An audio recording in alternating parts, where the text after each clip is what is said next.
It's very commonly said that the root of most human unhappiness is the sense that one's life has no meaning. This is, I suppose, most frequently said in circles interested in psychotherapy, because the feeling of meaninglessness is often equated with the existence of neurosis.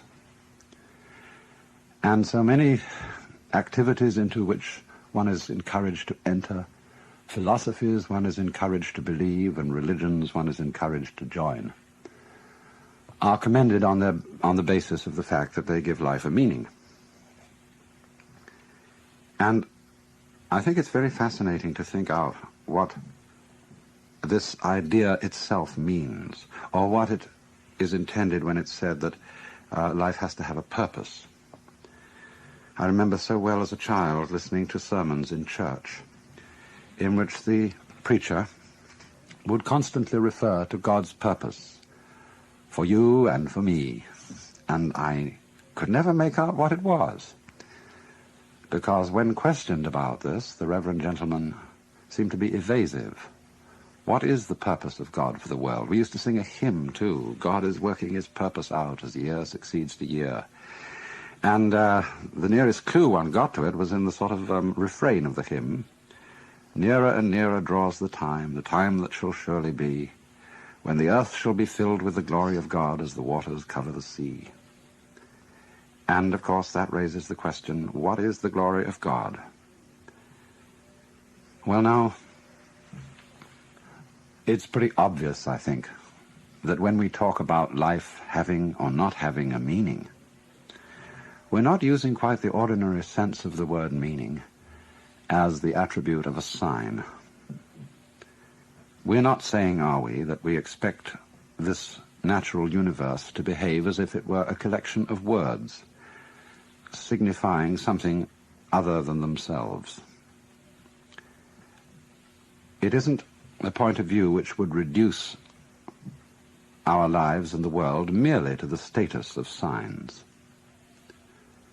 And it's obviously in some different sense than that that Goethe wrote his famous lines at the end of Faust, Alles Vergängliche ist nur ein Gleichnis.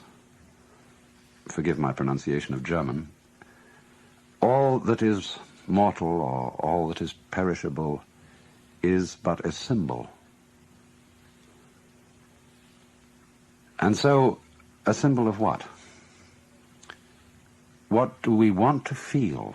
What would satisfy us as being the meaning behind this world?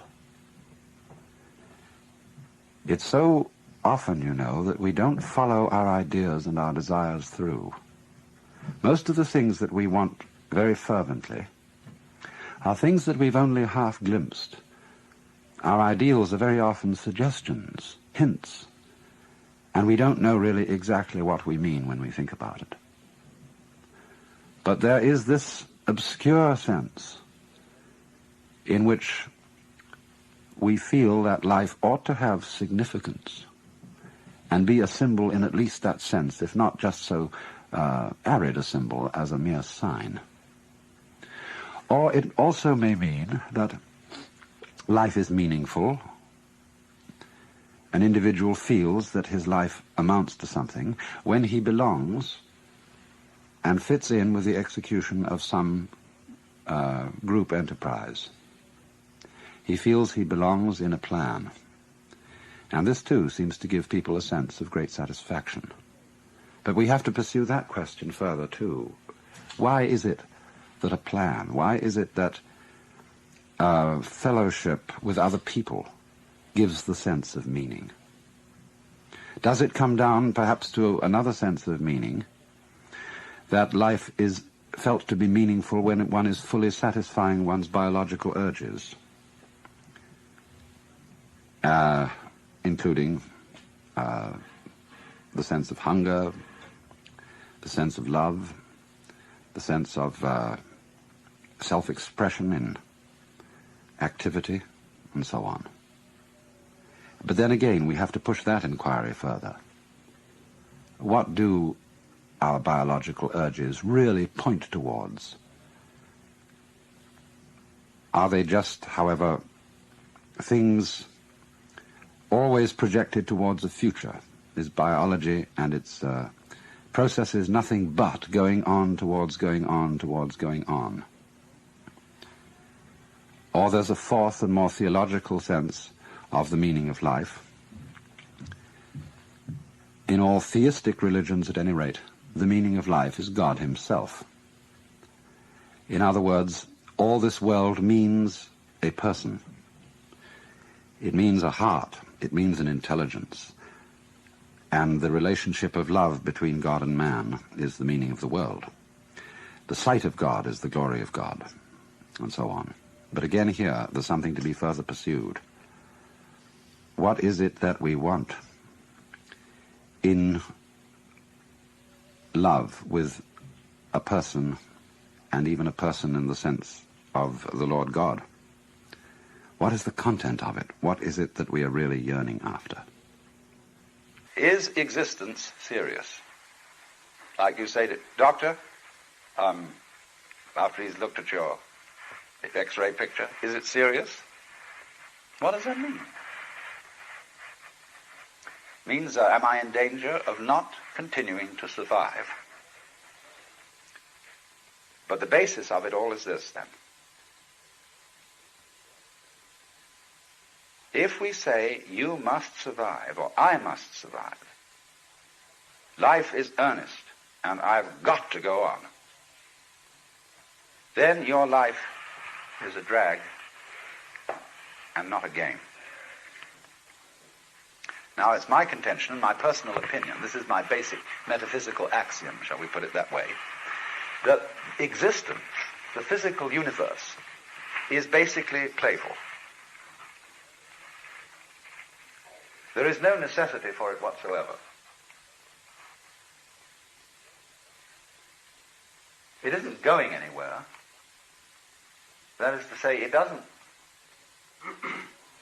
have some destination that it ought to arrive at. But it is best understood by analogy with music. Because music, as an art form, is essentially playful. We say you play the piano. You don't work the piano. Why? Music differs from, say, travel. When you travel, you are trying to get somewhere. And of course, we, because being a very compulsive and purposive culture, are busy getting everywhere faster and faster and faster till we eliminate the distance between places. I mean, with the modern jet travel, you can arrive almost instantaneously. And what happens as a result of that is that the two ends of your journey become the same place. So you eliminate the distance, and you eliminate the journey. Because the fun of the journey is to travel, not to obliterate traveling. So then, in music, though, one doesn't make the end of a composition the point of the composition. If that were so, the best conductors would be those who played fastest. And there would be composers who wrote only finales. People go to a concert just to hear one crashing chord, because that's the end. Same way in dancing. You don't aim at a particular spot in the room. That's where you should arrive. The whole point of the dancing is the dance. Now, but we don't see that as something brought by our education into our everyday conduct. We've got a system of schooling which gives a completely different impression. It's all graded. And what we do is we put the child into the corridor of this grade system with a kind of, come on, kitty, kitty, kitty. And yeah, you go to kindergarten, you know, and that's a great thing because when you finish that, you'll get into first grade. And then, come on, first grade leads to second grade, and so on, and then you get out of grade school, you go to high school, and it's revving up, the thing is coming. Then you're going to go to college, and by Jove, then you get into graduate school, and when you're through with graduate school, you go out to join the world. And then you get into some racket where you're selling insurance. And they've got that quota to make. And you're going to make that. And all the time, this thing is coming.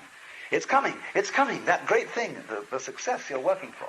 Then when you wake up one day about 40 years old, you say, my God, I've arrived. I'm there. And you don't feel very different from what you always felt. And there's a slight letdown because you feel there's a hoax. And there was a hoax. A dreadful hoax. They made you miss everything by expectation. Look at the people who live to retire and put those savings away. And then when they're 65, they don't have any energy left, they're more or less impotent, and they go and rot in an old people's senior citizens community. Because we've simply cheated ourselves the whole way down the line. We thought of life by analogy with a journey, with a pilgrimage, which had a serious purpose at the end, and the thing was to get to that end, success or whatever it is, or maybe heaven after you're dead. But we missed the point the whole way along. It was a musical thing, and you were supposed to sing or to dance while the music was being played. But you had to do that thing. You didn't let it happen. And so, in this way, the human being sometimes becomes an organism for self-frustration. Let's take Korzybski called man a time binder. That means that he's the animal peculiarly aware of the time sequence. And as a result of this is able to do some very remarkable things. He can predict. He studies what's happened in the past, and he says the chances are so-and-so of that happening again. And so he predicts.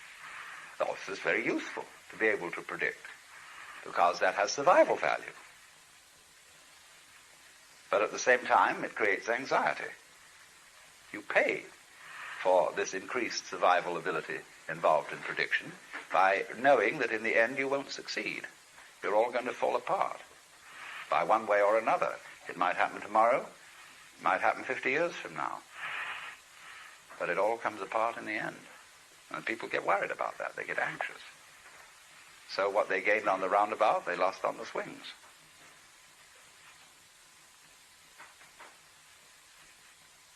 So then, if you see, on the other hand, that existence, this is, as I said, my basic metaphysical assumption, which I won't conceal from you, that existence is musical in nature. That is to say that it is not serious. It is the play of all kinds of patterns. We can look upon different creatures as we look at different games, as we look at chess, checkers, backgammon, tennis. There's the tree game, the beetle game, the grass game. Or you can look at them as you look at different styles of music, mazurkas, waltzes, sonata, etc., all down the line. There are all these different things doing their stuff. And they're going to do, in different rhythms. And we're doing that. If you were in a flying saucer from Mars or somewhere, and you came and looked, try and make out what was living on this world, from about 10,000 feet at night, or early morning, you would see these great ganglia with tentacles going out all over the place. And early in the morning, you see little blobs of luminous particles going into the middle of them. See? And then in the late afternoon or early evening, it would spit them all out again. And they say, well, this thing breathes. And it does it in a special rhythm. It goes in and out, in and out, in and out once every 24 hours. But then it rests a day and doesn't spit so much. It spits in a different way. That's a kind of irregularity, and then it starts spitting all over again the same way. Well, I say that's very interesting. That's this kind of thing we have. See? This is something that goes this way. Just like music goes... Did you ever see a lady go this way, go that way? That's what it does.